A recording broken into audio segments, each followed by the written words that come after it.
Mummy mummy দেখো, আজ আমি একটি বিয়েতে গিয়েছিলাম, তখন ওইখান থেকে আমি জুতাটি চুরি করে নিয়ে এসে পড়েছি।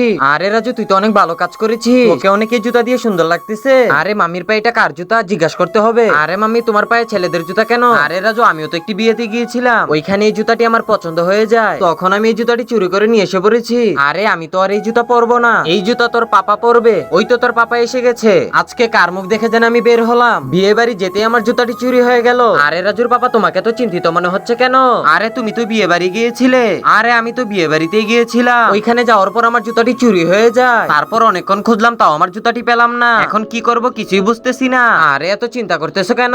এই চম্পা থাকতে আবার কিসের চিন্তা? আমি এক বিয়ে বাড়ি থেকে এই জুতাটি চুরি করে এনেছি।